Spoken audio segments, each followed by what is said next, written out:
الرحيم. السلام عليكم ورحمة الله وبركاته. إن الحمد لله نحمده ونستعينه ونستغفره ونعوذ بالله من شرور أنفسنا ومن سيئات أعمالنا. من يهده الله فلا مضل له ومن يضلل فلا هادي له.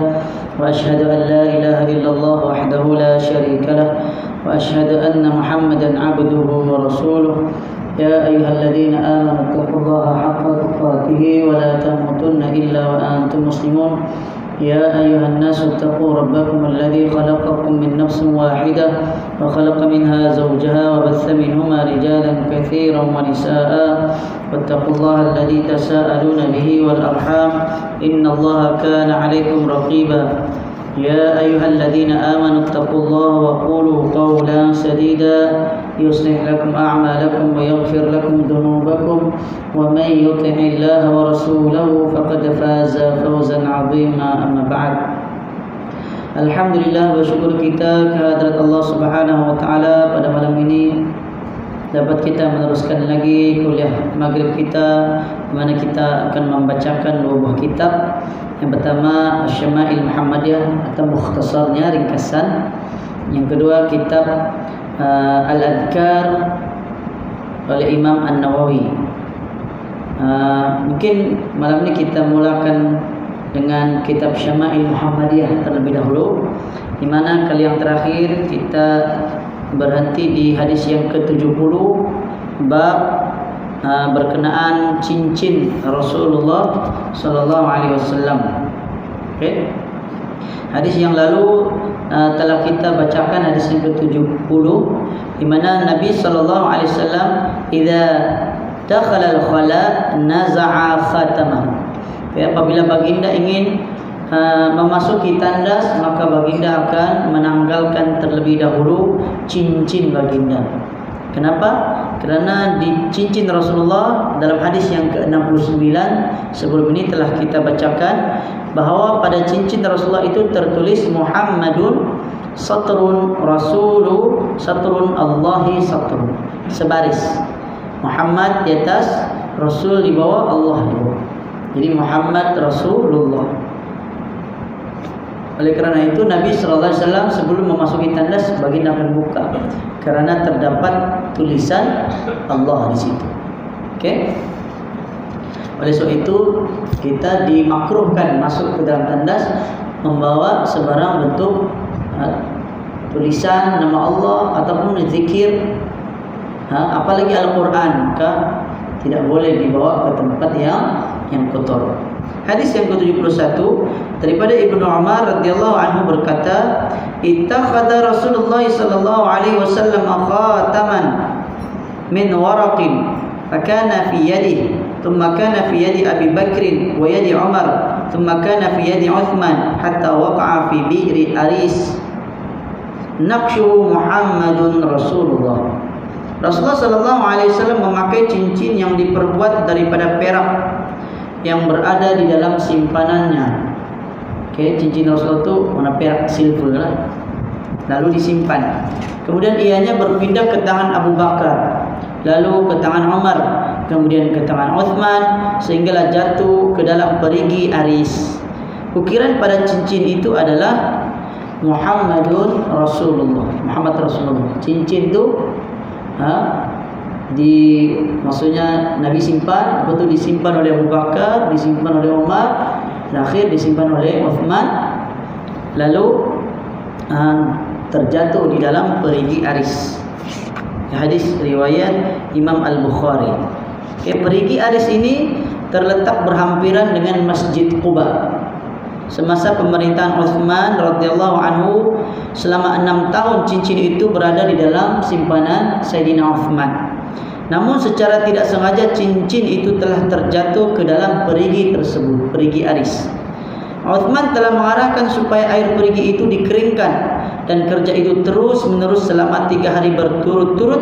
Namun cincin itu tidak juga dijumpai sehingga ke hari ini. Dihilang cincin itu. Okey, jadi cincin yang Rasulullah pakai itu simpan oleh sahabat, takdir Allah, qadarallahu wa ma syaa fa'ala, hilang. terjatuhlah maksudnya dan hilang. Sampai perigi itu pun dikeringkan, dicari tidak jumpa. Takdir Allah, dia hilang maka hilanglah. Hadis yang ke-72 daripada Ali bin Abi Thalib radhiyallahu anhu berkata, anna Nabiy sallallahu alaihi wasallam kana yalbasu khatamahu fi yamini. Adalah Rasulullah sallallahu alaihi wasallam memakai cincin pada tangan kanan baginda.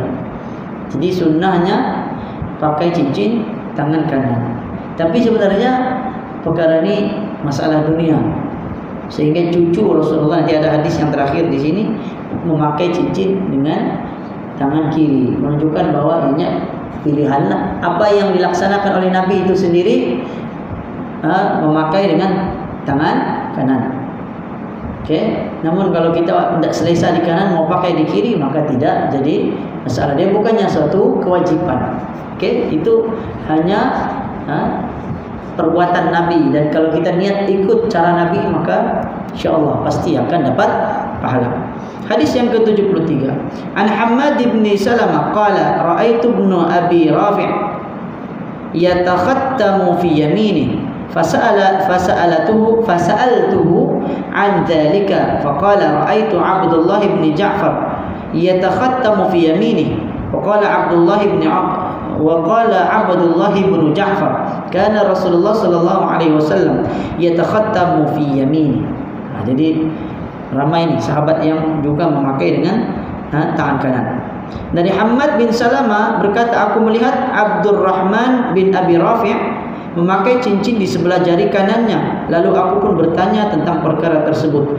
Beliau pun berkata, aku melihat Abdullah bin Ja'far memakai cincin di sebelah tangan kanannya, manakala Abdullah bin Ja'far berkata, adalah Rasulullah sallallahu alaihi wasallam memakai cincin pada jari kanannya.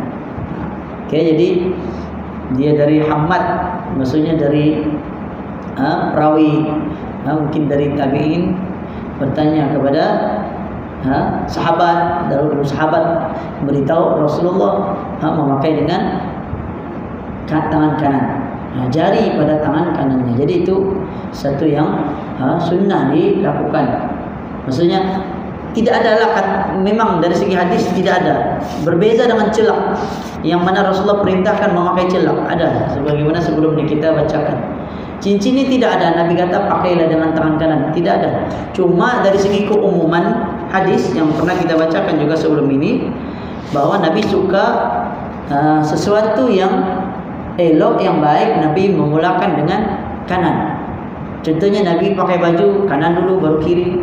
Nabi sisir rambut kanan dulu baru kiri. Kecuali ketika membuang kotoran ataupun perkara yang tidak elok, maka dengan tangan kiri.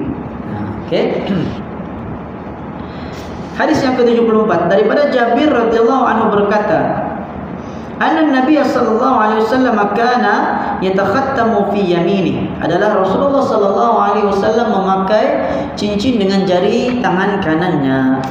Hadis riwayat Imam At-Tirmidzi, dan banyak lagi hadis-hadis yang menceritakan tentang Nabi sallallahu alaihi wasallam memakai cincin dengan tangan kanan.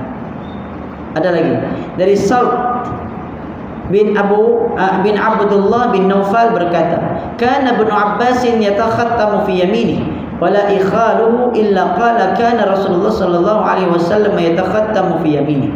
Abdullah bin Abbas radhiyallahu anhu memakai cincin di sebelah jari kanannya, dan seingat aku Abdullah bin Abbas berkata, adalah Rasulullah sallallahu alaihi wasallam memakai cincin di sebelah jari tangan kanannya. Hadis riwayat Imam Abu Dawud.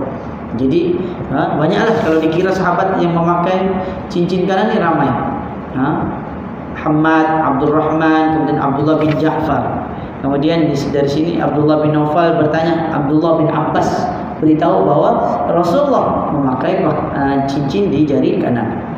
Abdullah bin Umar, ini anak Sayyidina Umar, juga berkata, anna Nabiy sallallahu alaihi wasallam attakhadha khataman min fiddah wa ja'ala fadduhu mimma yali kaffahu wa naqasha fihi Muhammadur Rasulullah wa naha an yanqusha ahadun alaihi wa huwa alladhi saqata min mu'ayqibin fi bi'ri aris. Jadi ini lebih kurang sama dengan hadis yang lalu. dari Ibnu Umar, sama dengan hadis 71 sebelum ini, di mana cincin itu terjatuh di dalam perigi aris. Kata Abdullah bin Umar, sesungguhnya Rasulullah menempah cincin yang diperbuat daripada perak, fiddah. Fiddah ni perak. Kalau dahab, emas. Okey. Dan batu permatanya ada tertulis Muhammadur Rasulullah, yang dipalingkan mata batunya ke telapak tangan Nabi SAW yang mulia. Nabi SAW melarang orang lain untuk mengukirkan seperti itu. Maksudnya cincin Nabi itu Nabi tidak suruh ada orang lain pakai. Okey. Lalu cincin itu telah terjatuh di dalam telaga Aris, Bi'ri Aris, seperti yang telah kita nyatakan sebelumnya. Baru masuk hadis yang berbeza sedikit, ini cucu Rasulullah. Hadis yang ke-77 dari Ja'far bin Muhammad dari ayahnya, kana al-Hasan wal Husain yatakhattamani fi yasarihima. Okey, adalah cucu Nabi SAW, itu Sayyidina Hasan dan Husain, memakai cincin di sebelah jari tangan kirinya. Jadi cucu Rasulullah dua-dua pakai kiri. Tidakkanlah kita kata cucu Rasulullah ini tidak ikut sunnah Nabi, menunjukkan bahwa ada keluasan di situ. Okey, pakai kiri pun sunnah, kanan pun sunnah juga. Okey. Cuma yang lebih utamanya, aslinya yang lebih banyaknya riwayat adalah sebelah kanan lah. Sahabat melihat Rasulullah pakai kanan. Jadi cucu Rasulullah ni mereka selalu bersama dengan Rasulullah. Bahkan Rasulullah pernah doakan.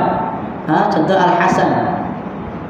Nabi doakan bahwa dia akan mendamaikan dua kelompok Islam suatu masa nanti. Begitu juga Husain, ada beberapa hadis lah, masing-masing ada hadis yang membicarakan tentang perkara yang akan berlaku masa akan datang dan berlaku.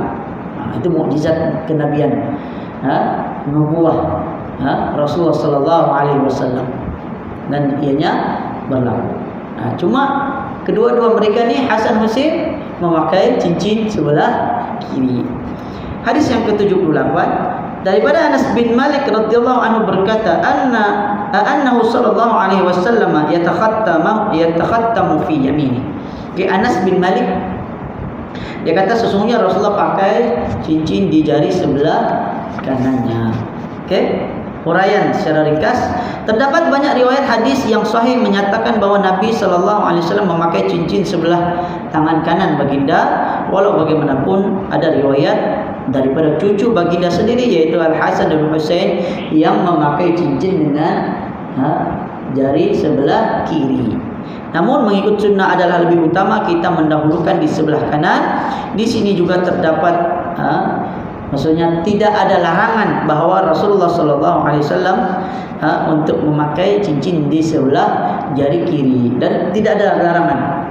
Tidak pernah Rasulullah kata jangan pakai cincin jari kiri, tidak. Dan ini dikuatkan lagi dengan cucu baginda sendiri memakai sebelah kiri. Hal ini mengikut keadaan dan kesesuaian seseorang itu untuk memakainya. Sebab itu ada ulama yang beristinbatlah daripada hadis tentang cincin ni. Mereka keluarkan hukum memakai jam. Sunnahnya kanan ke kiri pakai jam. Ada ulama kata kanan sebab Nabi pakai cincin kanan. Namun dari segi hadis ni, cucu Rasulullah sendiri pakai cincin sebelah kiri. Maka sebenarnya perkara itu ada keluasan. Dan rata-ratanya kebanyakan kita, yang saya lah, kalau saya sendiri nampak banyak pakai cincin sebelah kiri. Betul atau tidak? Kan? Wallahu a'lam. Sama ada itu telah dibudayakan kan? Tapi masalah ni masalah keduniaan, dia tidak bersangkut paut dengan ibadah, maka ianya ada keluasan. Okey? Tapi ada juga ulama bincang, kalau dia pakai jam yang diperbuat daripada emas, boleh ke tidak? Kan ada orang pakai yang berpuluh-puluh ribu punya harga tu, kan? Mahal, memang cincin tulin lagi dipakai. Jadi ada pembahasan lah. Sebagian ulama kata boleh, ada yang kata tidak boleh. Ada yang kata tidak boleh kerana dikiaskan kepada lelaki tidak boleh memakai emas. Cincin emas pun tidak boleh, gelang emas pun tidak boleh gelang untuk perempuan. Nah, cincin pun tidak boleh. Maka demikian juga jam. Tapi sebagian ulama ada yang kata tujuan pemakaian. Okey. Bukan kalau cincin ni dia sebagai perhiasan. Tidak ada fungsi pun kan. Kita pakai jadi mencantikkan jari kita, ternampak ada permata. Kalau ada emas untuk perempuan memang boleh lah. Perempuan dibolehkan, lelaki tidak dibolehkan. Jadi ada ulama yang mereka mengambil hukum berbeza sedikit. Dia kata bahawa kalau pakai dengan kita pakai jam dengan kita pakai jam yang diperbuat daripada emas, tapi tujuan kita bukan sebagai perhiasan, hanya untuk melihat jam, sebagaimana kebanyakan orang pakai jam. Bukanlah tujuan utamanya sebagai perhiasan, tetapi untuk melihat jam. Kalau memang itu saja jam yang ada, maka sekurang-kurangnya lah, paling kurang pun makruh, tidak sampai kepada peringkat haram seperti mana pakai cincin emas. Okey. Ala kulli hal, untuk keluar dari khilaf sebaiknya dihindarilah. Kalau boleh jangan pakai jam yang diperbuat daripada emas. Satu, dia juga mungkin kalau mau dikata membazir, benda tu boleh dijual balik kan. Dia kan boleh disimpan kan. Dan emas ni dia memang harganya harga yang kukuh lah, berbanding ringgit ataupun duit kertas yang mana harganya sentiasa berubah-ubah. Okey, ataupun mengikut kadar yang telah ditetapkan.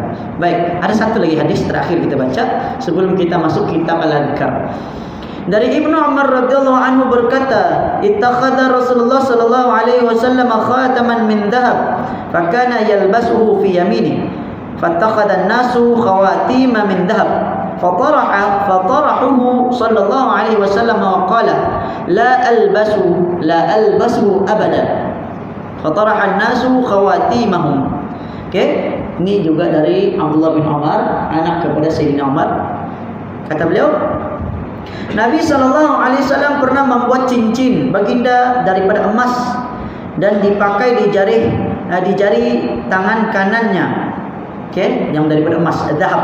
Kalau fiddah, perak.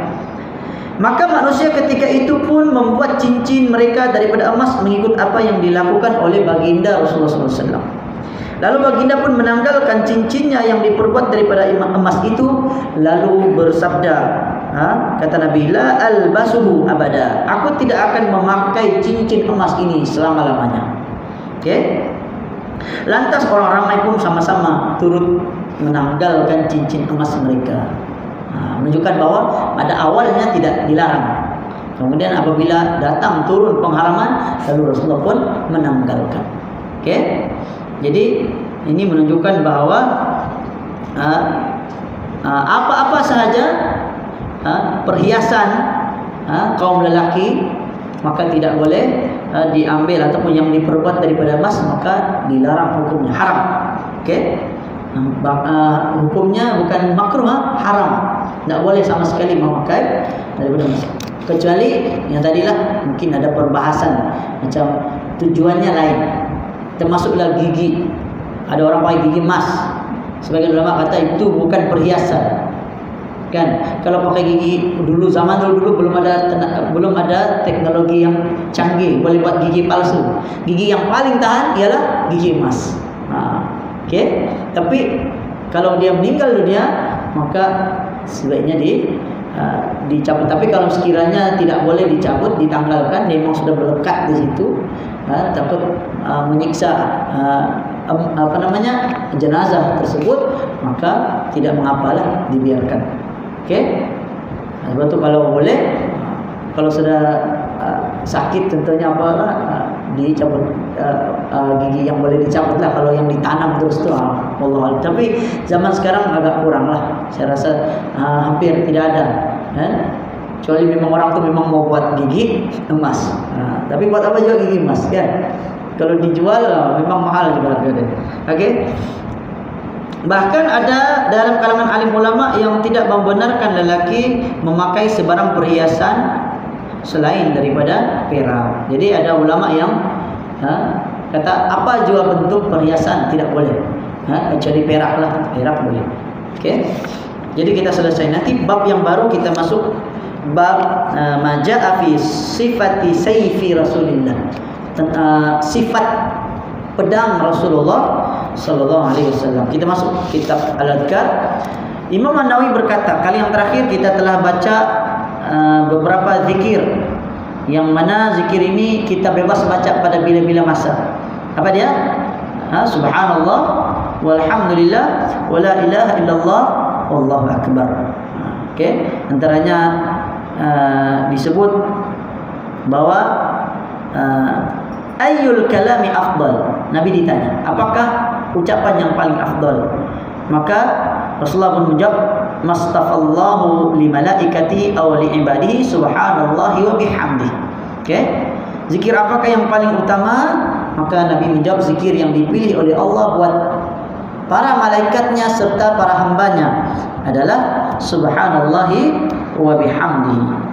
Dalam hadis yang lain yang telah kita bacakan juga, ucapan yang paling disukai oleh Allah ialah subhanallahi wa bihamdihi. Ada lagi satu yang ada tambahan, subhanallahi wa bihamdihi subhanallahil azim. Yang itu kata Nabi, kalimatani khafifatani 'alal lisani thaqilatani fil mizan. Dua ucapan yang ringan pada lisan tapi berat pada neraca timbangan. Maksudnya memberatkan pahala kita dengan kita banyak berzikir ni, yaitu subhanallah wa bihamdihi subhanallahil azim. Okey. Manakala yang terakhir kita baca yang subhanallah wa bihamdihi subhanallah walhamdulillah wala ilaha illallah wallahu akbar, ini merupakan 4 kalimah yang atau kalam yang paling disukai oleh Allah, dan kata Nabi, la yadurruka bi ayyihinna bada'ta, tidak memudaratkan engkau apa jua yang dimulakan. Maksudnya kita mau mula apa dulu, la ilaha illallah dulu pun boleh, Allahu akbar dulu pun boleh, la ilaha subhanallah pun boleh, alhamdulillah pun boleh, mana-mana pun kita boleh, tidak ikut urutan. Semuanya dibolehkan, dan ini ucapan yang paling disukai oleh Allah. Okey, kita masuk zikir yang memenuhi timbangan dan langit serta bumi. Okey, riwayat dari Imam Muslim dari Abu Malik Al-Asy'ari radhiyallahu anhu, Rasulullah sallallahu alaihi wasallam pernah bersabda, at-tuhuru syatrul iman walhamdulillahi tamla'anul mizan wa subhanallahi wa subhanallahi walhamdulillahi tamla'an atau tamla'u ma bainas samawati wal ardh. Macam hadis ni kalau tidak silap saya ada juga dalam hadis 40. Okey, hadis 40 Imam Nawawi. Nah, ini pun kitab Imam Nawawi juga, yaitu kitab Al-Adhkar yang menghimpunkan zikir-zikir harian. Okey, at-tuhuru syatrul iman, bersuci itu separuh daripada iman atau sebahagian daripada iman. Walhamdulillahi tamla'ul mizan, ucapan alhamdulillah itu memenuhi neraca timbangan. Tamla' imla' maksudnya isi maksudnya penuh. Okey, jadi ucapan alhamdulillah itu akan memenuhi ruang timbangan. Okey, dengan ucapan alhamdulillah itu dia akan timbangan tu penuh. Ini kita timbang beras kan, ataupun timbang apa-apalah barang, mungkin kita letak barang mungkin ada ruang-ruang lagi, tapi ucapan alhamdulillah memenuhi sehingga penuh. Itu maksudnya. Wa subhanallahi walhamdulillahi tamla'an. Okey, ucapan subhanallah maha suci Allah, walhamdulillah segala puji bagi Allah, tamla'ani maksudnya memenuhi dua. Apa yang dua? Ataupun dia maksudnya ada keraguan pada perawi, sama ada tamla'ani ma bainas samawati wal ard ataupun au tamla'u ma bainas samawati wal ard. Kalau artikan maksudnya ucapan subhanallah walhamdulillah itu memenuhi langit dan bumi. Jadi langit dan bumi ini akan penuh dengan ucapan subhanallah walhamdulillah. Itu ucapan yang paling baik.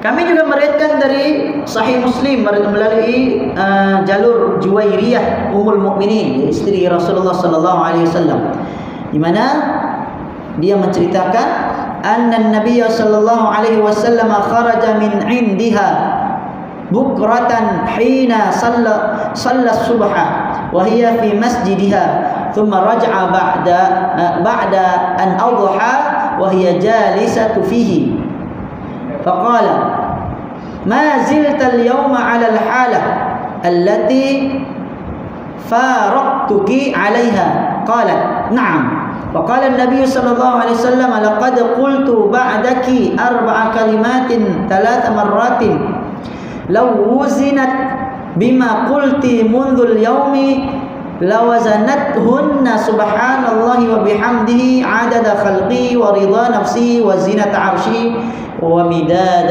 كلماته. Banyak sekali. Kata Juwairiyah, ya, Ummul Mukminin, istri Rasulullah, bahawa Nabi SAW pernah keluar dari sisinya pada waktu pagi ketika beliau hendak solat subuh. Sedang ketika itu dia berada di dalam tempat sujud, maksudnya di tempat solat, musalla, disebut musalla, tempat Nabi solat lah. Kalau kita musalla surau kan, musalla ni tempat solat. Ada lain istilah lain musalla, yaitu tempat solat hari raya Padang. Itu pun dipanggil sebagai musalla. Kemudian Nabi SAW kembali lagi setelah menunaikan solat duha. Nabi pulang solat subuh, lepas tu duduk di tempat sujudnya tu, dia duduk saja. Maksudnya kalau kita sudah solat sini, duduk di sini sampai duha. Okey. Sedangkan ia masih duduk di tempat semula, tempat biasa. Okay. Nabi SAW bersabda, apakah engkau masih tetap duduk di tempat semula sejak aku meninggalkan engkau? Maka ia pun menjawab, ya. Nabi SAW pun bersabda, sesungguhnya aku katakan sesudah peristiwamu ini 4 kalimat. Okay. 4 kalimatin.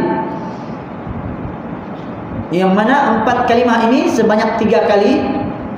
Seandainya ianya ditimbang dengan apa yang engkau ucapkan sejak tadi, daripada subuh sampai ke waktu duha diucapkannya, maka nescaya ia akan mengimbangi, akan dapat mengimbangi. Kata nescaya akan dapat mengimbangi, maksudnya di dalam neraca timbangan itulah, diletakkan di neraca timbangan, maka ianya seimbang. Itu maksudnya. Okey, apa ucapan dia? Subhanallahi wa bihamdihi adada khalqihi wa ridha nafsihi wa zinata arshihi wa midada kalimatihi.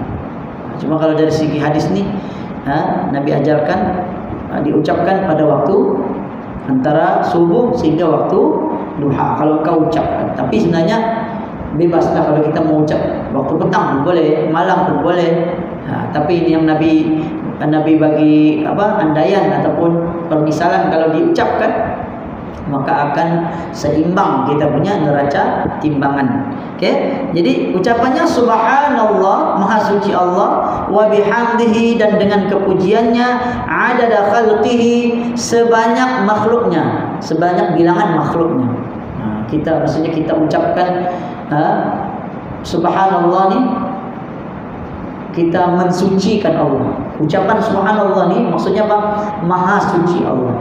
Kita sucikan Allah dari sebarang bentuk kekurangan, sebarang bentuk kelemahan. Allah itu maha suci. Subhanallah wa bihamdihi, dan dengan kepujiannya, maksudnya Allah itu memang layak dipuji. Alhamdulillahirabbil alamin. Segala puji bagi Allah, Tuhan yang memiliki semesta alam. Itu adada khalqi, sebanyak bilangan makhluknya. Makhluknya banyak atau tidak? Banyaklah. Jadi kita memuji Allah sebanyak makhluknya. Pujian dia apa? Subhanallah wa bihamdi. Itu juga yang kita ucap dalam solat kita. Betul atau tidak? Wa ridha nafsihi. Okey? Dan keridhaan jiwanya ataupun zatnya, dirinya nafsuhu, maksudnya zat Allah lah, yang dimaksudkan itu ialah Allah itu sendiri, dan keredaan dari diri Allah Subhanahu wa taala. Wa zinata arsyihi, apa zinat? Timbangan arasnya. Okey, wa zinata arsyihi, dan sebanyak timbangan arasnya, wa midada kalimatihi, dan sebanyak midad dakwah. Okey, kalimahnya. Okey, sebanyak tinta kalimat Allah Subhanahu wa taala. Dakwat yang menulis kalimah Allah Subhanahu wa taala. Jadi ini di antara doa yang boleh kita amalkan, dan ianya akan menyeimbangkan neraca timbangan.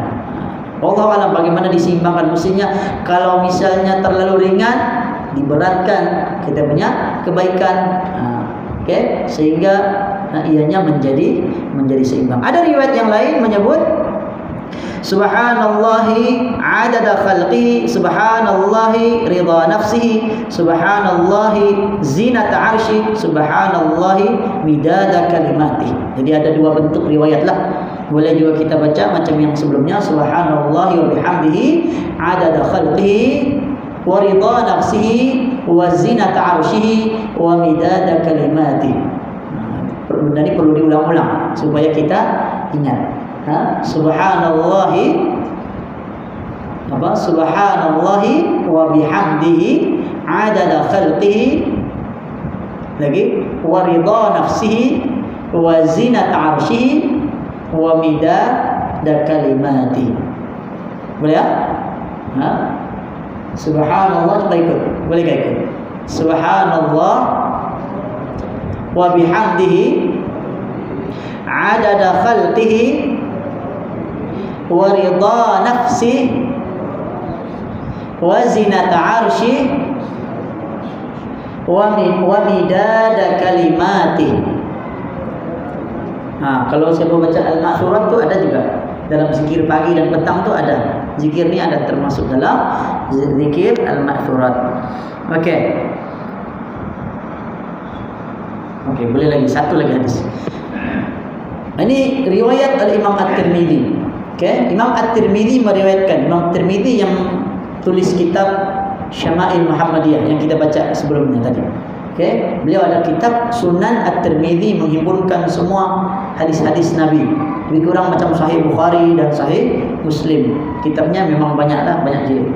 Okey, kata Rasulullah sallallahu alaihi wasallam, "Ala u'allimuka kalimatin taqulinaha subhanallahi adada khalqi, subhanallahi adada khalqi, subhanallahi adada khalqi, subhanallahi ridha nafsi, subhanallahi ridha nafsi, subhanallahi ridha nafsi, subhanallahi zinata arsy, subhanallahi zinata arsy, subhanallahi zinata arsy, subhanallahi midada kalimati, subhanallahi midada kalimati, subhanallahi midada kalimati." Jadi ada 3 bentuk riwayat. Ya, yang pertama tadi yang senanglah, subhanallah bihamdihi adada khalqi wa ridha nafsi wa zinata arsy wa midada kalimati. Kemudian ada riwayat yang kedua, subhanallahi adada khalqi, subhanallahi ridha nafsi, subhanallahi zinata arsy, subhanallahi midada kalimati. Tapi riwayat yang dari Imam Tirmidzi ini diulang 3 kali. Sama macam yang kedua tadi, tapi 3 kali.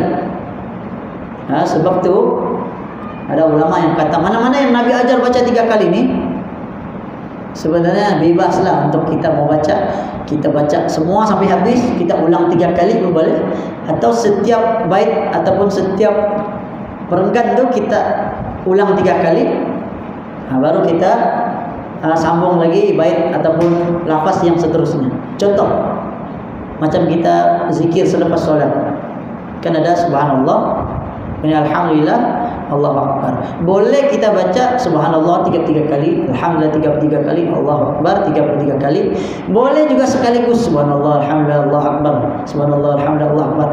Kita baca gabung 33 kali. Lalu kita tutup dengan kalimat la ilaha illallah. Itu pun ada banyak riwayat lah, nanti kita akan jumpa dalam kitab ni. Okey, di mana ada riwayat yang menutup dengan la ilaha illallah. Ada juga zikir yang Nabi tutup dengan dilebihkan Allahu Akbar 34 kali. Jadi subhanallah 33 kali, alhamdulillah 33 kali, Allahu Akbar 34 kali. Kenapa 34? Sebab bila digabung semuanya menjadi 100. 33, 99. Betul kalau kita baca tahlil tu, kan kita biasa baca subhanallah tu. 3, patah balik 3, dia jadi 33 lah. Betul kan? Betul. Kan 3 lepas tu patah balik dia 33. Jadi kalau 3 kali kita ulang sudah 99, tambah lagi 1. Jadilah 100.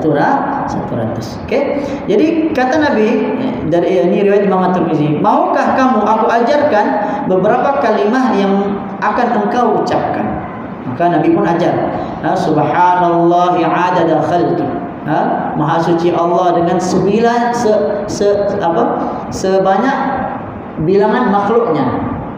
3 kali. Subhanallahi adada khalqi. Subhanallahi adada khalqi. Subhanallahi adada khalqi. Okey. Kemudian yang kedua, subhanallahi ridha nafsi. 3 kali juga. Subhanallahi ridha nafsi. Subhanallahi ridha nafsi. Ya, kemudian yang selanjutnya subhanallahi zinata arsy. Subhanallahi zinata arsy. Subhanallahi zinata arsy. Lagi yang terakhir, subhanallahi midada kalimati. Subhanallahi midada kalimati. Subhanallahi midada kalimati. Sebanyak tinta kalimah Allah Subhanahu wa taala. Semuanya subhanallah. Subhanallah yang pertama sebanyak bilangan makhluknya. Yang kedua subhanallah dengan keredaan jiwa ataupun zat Allah Subhanahu wa taala. Kemudian subhanallah maha suci Allah. Zinat arsy yaitu sebanyak timbangan arasnya. Okey. Subhanallahi midada kalimati, sebanyak tinta dakwat kalimah Allah Subhanahu wa taala, yang tertulis kalimah Allah Subhanahu wa taala. Jadi ini termasuk zikir yang bebas kita ucapkan pada bila-bila masa. Fadilatnya antaranya tadi diucapkan di awal tadi, memenuhi timbangan. Okey. Jadi kalau ditimbang mungkin dosa kita banyak zikir ni, mudah-mudahan dosa kita punya kebaikan akan bertambah lebih berat lagi. Okey. Kemudian ada lagi yang kedua, ucapan ini memenuhi subhanallah wa bihamdihi, memenuhi langit dan bumi. Langit dan bumi ini penuh dengan kalimah subhanallahi wa bihamdihi. Wallahu a'lam. Saya cukup. Ada lagi tadi satu ni tapi tidak apalah. Nanti kita akan sambung lagi pada minggu depan insya-Allah. Cuma ada maklumat tadi dari Ustaz Rafi, dia kata dia tak dapat untuk konsistenlah kuliah beliau pada hari Selasa. Jadi beliau pun ada, Ustaz Rafi ada juga WhatsApp saya. Kalau dapat diganti, dia kata mungkinlah insya-Allah kalau saya dah kosong, mungkin saya boleh isi jugalah sekali-sekala pada hari Selasa. Jadi Isnin, Selasa, Rabu lah kalau tidak ada halangan. Okey, mudah-mudahan. Jadi yang baik datang dari Allah, yang lemah dari saya sendiri. Saya mohon maaf sekiranya ada kekurangan, kesilapan dalam penyampaian saya. Aqulu qouli hadza wa astaghfirullahaladzim li wa lakum wa sallallahu ala nabiyyina Muhammad wa ala alihi wa sahbihi wa sallam. Subhanakallahumma bihamdika asyhadu an la ilaha illa anta astaghfiruka wa atubu ilaik. Assalamualaikum warahmatullahi wabarakatuh.